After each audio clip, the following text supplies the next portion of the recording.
Assalamu alaikum. This is Saad Nabil. I welcome you on my YouTube channel Ilm Ka Karwan. Today we are going to discuss about the adverbs of manner. Adverb of manners.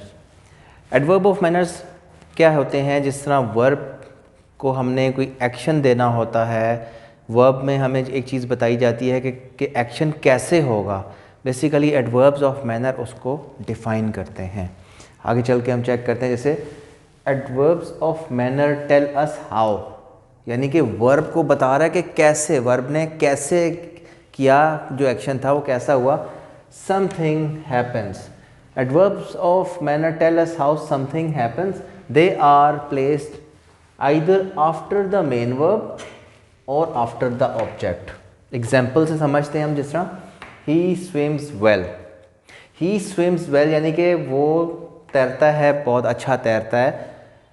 Swims के बाद वो बता रहा है कि उसका action कैसा हो रहा है। उसका एक्शन स्लो हो रहा है, उसका एक्शन मतलब उसने ही स्विम्स स्लोली या ही स्विम्स वेल, तो वो उस एक्शन को बता रहा है इस वर्ब का कि वो कैसा कर रहा है।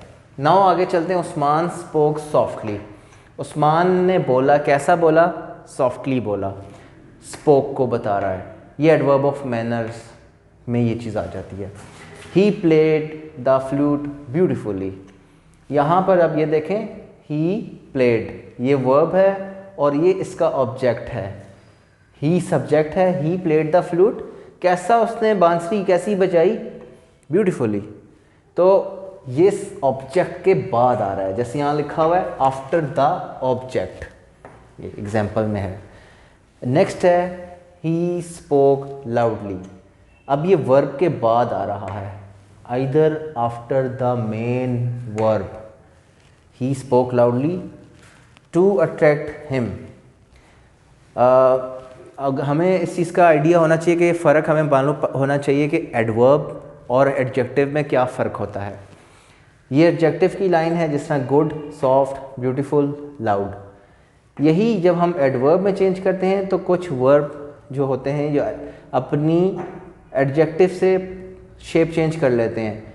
यहाँ गुड का वेल हो गया एडवर्ब, सॉफ्ट में एल वाई लगा देंगे तो सॉफ्टली हो गया, ब्यूटीफुल को ब्यूटीफुली एंड लाउड को लाउडली।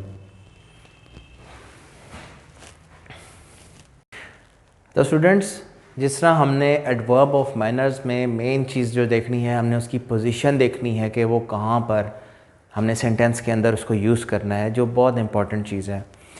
जैसे हम देखते हैं, an adverb of manner can not be put between a verb and its object. Example से समझते हैं, he ate greedily the chocolate cake. ये गलत है, इनकरेक्ट है। क्यों? इसलिए कि वो ये कह रहा है कि जो ये ही जो है ये सब्जेक्ट है, ये वर्ब है, वर्ब के बाद उसका ऑब्जेक्ट बेसिकली चॉकलेट केक है और ये उसके बीच में आ रहा है, यानी कि उसके वर्ब और उसके ऑब्जेक्ट के बीच में आ रहा है, जो कि रॉन्ग है।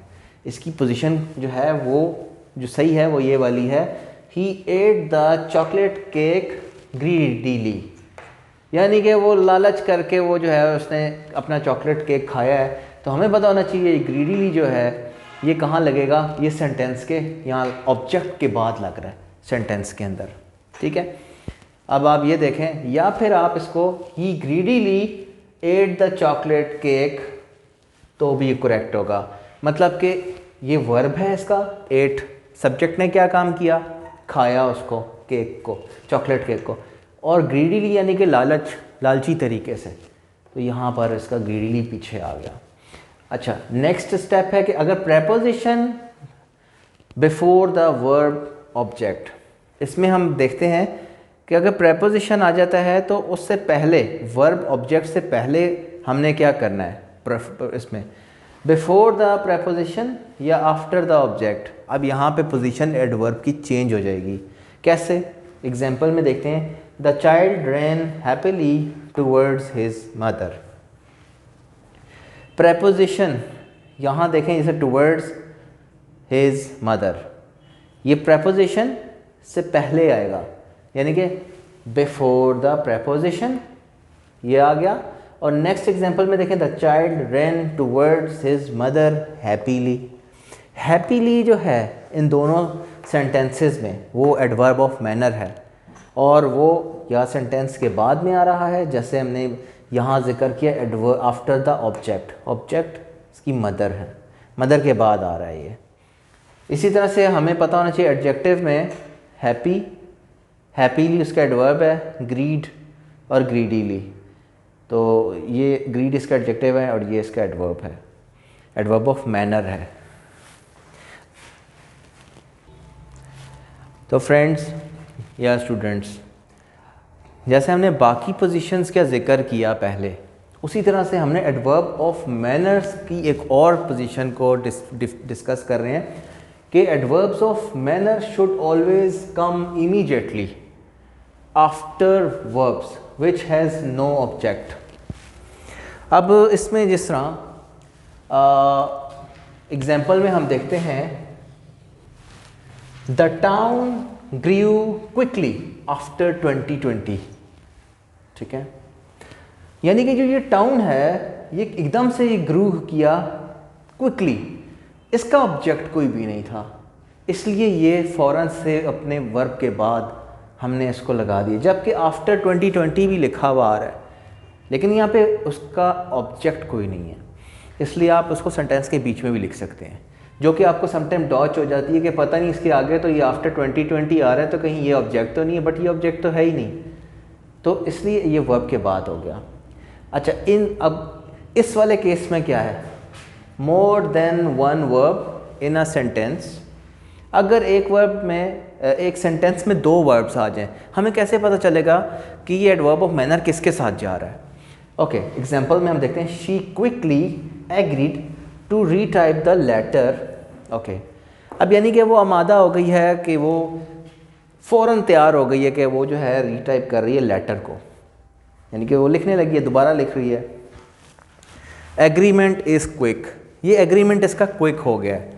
और सेकंड दूसरे इसमें है, she agreed to retype the letter quickly. अब आप एक चीज़ नोट करें कि इसमें क्विकली जो है वो सेंटेंस के आखिर में आ गया है। अब वो रीटाइपिंग जो है उसका बता रहा है कि वो जो है उसने स्पीड से कर दी, रीटाइपिंग इज़ क्विक। यहाँ पे दो एग्रीड और टू रीटाइप, ये बेसिकली दो इसके जो हैं वर्ब्स हैं। ऊपर भी क्या था, एग्रीड भी था, रीटाइप भी था, टू रीटाइप भी था। तो हमने ये देखा कि ये जैसा एडवर्ब है ये इसके साथ जा रहा है, तो ये इसके साथ इसका मीनिंग बन गया। यहाँ पे रीटाइप के बाद ये उससे क्लोजेस्ट है, तो ये इसलिए रीटाइपिंग को ये डिफ़ाइन कर रहा है। आज का लेक्चर यहाँ एंड होता है। Thank you so much for watching and kindly subscribe my channel and thank you so much. अल्लाह हाफिज़।